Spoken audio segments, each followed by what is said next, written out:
السلام علیکم ورحمۃ اللہ تعالی وبرکاتہ۔ محترم حضرات، یہ بریلی شریف کے عرس پاک کی خصوصیت ہے کہ حضور قائد ملت کے حکم سے علماء اکرام کو عناوین بھی دیے جاتے ہیں اور حضرت کا پیغام بھی پڑھ کر سنایا جاتا ہے۔ میں کسی تقریر کے لیے نہیں آیا ہوں، بس حضرت کا پیغام پڑھ کر کے آپ کے گوش گزار کر رہا ہوں۔ مرکز اہل سنت کا پیغام قوم مسلم کے نام باسمہ تعالی و تقدس۔ برادران اہل سنت، السلام علیکم ورحمۃ اللہ تعالی وبرکاتہ۔ اللہ تعالیٰ کا بے حد شکر و احسان کہ اس نے ہم کو مذہب اہل سنت مسلک اعلیٰ حضرت کا پیروکار و وفادار بنایا۔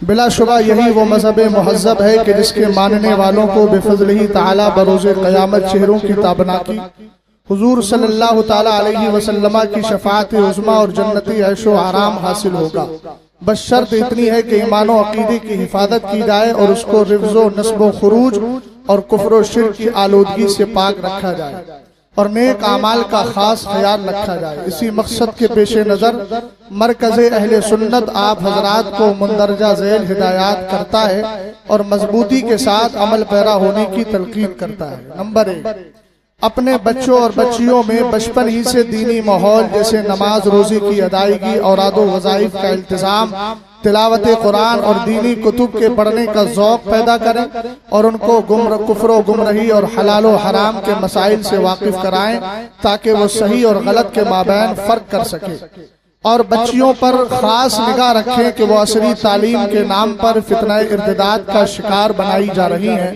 اور پھر کفر و الحاد کے دلدل میں پھنس کر ہر طرح سے برباد ہو رہی ہیں، العیاذ باللہ۔ حالات و واقعات اور معاشرے میں رونما ہونے والے فسادات نے یہ بتا دیا ہے کہ بچیوں کے فتنہ ارتداد میں مبتلا ہونے کی 3 بنیادی وجہ معلوم ہوتی ہیں جن کا سد باب بہت ضروری ہے۔ پہلا پوائنٹ، سوشل میڈیا کا کثرت کے ساتھ استعمال۔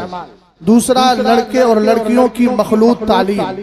تیسری، شادی بیاہ میں بیجا اخراجات و مطالبات۔ لہذا سوشل میڈیا کے ضرر رسا استعمال سے بچے اور بچیوں کو دور و نفور رکھا جائے، ساتھ ہی ان کو پاکیزہ اور صاف ستھری تعلیم دی جائے، نیز شادی بیاہ میں غیر ضروری اور ناجائز اخراجات سے مکمل گریز کیا جائے۔ نمبر 2، اسلام نے عورتوں کو پردے میں رہنے اور اس کی پابندی کا حکم دیا ہے جس پر قرآنی آیات اور حدیث مبارکہ شاہد ہیں، لیکن افسوس آج ہماری مسلم بہنیں اس سے کافی دور نظر آ رہی ہیں اور اس کے غلط نتائج دیکھنے کو مل رہے ہیں۔ یقیناً ان گھروں میں برکت کے بجائے لعنت ہوتی ہے جن گھروں کی عورتیں بے پردہ گھومے پھریں۔ لہذا مسلمان ہونے کا تقاضا ہے کہ اپنے گھر کی عورتوں میں اسلامی پردے کا ماحول قائم کریں اور ان کو ہرگز بے پردہ نہ نکلنے دیں۔ نمبر 3، باطنی پاکیزگی اور روحانیت کو زندہ رکھنے کے لیے رزق کا حلال و طیب ہونا بہت ضروری ہے۔ چنانچہ حدیث پاک میں ہے کہ اللہ پاک ہے اور پاک چیز کو ہی پسند کرتا ہے، اس لیے ضروری ہے کہ رزق حلال ہی کمائیں اور اولاد کو وہی کھلائیں تاکہ ان کا باطن پاک و صاف رہے۔ نمبر 4، مسلم معاشرے پر نظر رکھنے والے بخوبی جانتے ہیں کہ اس وقت اہل سنت کو خارجی فتنوں کے ساتھ داخلی فتنوں نے بھی اپنے چنگل میں جکڑ لیا ہے۔ اس پر خاص طور سے توجہ دیجیے گا، جس کے سبب ہماری نئی نسل کا ایک بھاری طبقہ ہمارے ہاتھوں سے نکلتا جا رہا ہے، چونکہ اس کے ذہن و فکر کو تاریخ و سیر کے ان غیر معتبر و شاذ واقعات سنا کر بگاڑا جا رہا ہے جو آیات قرآنیہ، حدیث مبارکہ اور اجماع امت کے خلاف ہے۔ میں سب کی خاص طور سے اس پوائنٹ پر توجہ چاہوں گا، ان داخلی فتنوں میں برسر فہرست رافضیت بنام مولائیت ہے جو ہر طرح سے اہل سنت کو نقصان پہنچانے کے درپے ہے۔ بر وقت اس سے بچنے کا طریقہ موجودہ جلسوں کا سدھار کرنا، اس پر خاص توجہ فرمائیں۔ میں مشائخ کی بھی چاہوں گا، علماء کی بھی چاہوں گا۔ بر وقت اس سے بچنے کا طریقہ موجودہ جلسوں میں سدھار پیدا کرنا ہے، اس طور پر کہ کمیٹی کے لوگ پڑھے لکھے باسند علماء کو جلسوں میں دعوت دیں اور ان کو پہلے ہی علاقائی حالات کے مطابق موضوع دے دیں اور اس کو پوسٹر میں شائع بھی کریں اور پھر اسی موضوع پر گفتگو کرائیں، اور خطیب کو بھی چاہیے کہ اپنے موضوع پر ہی جم کر گفتگو کرے۔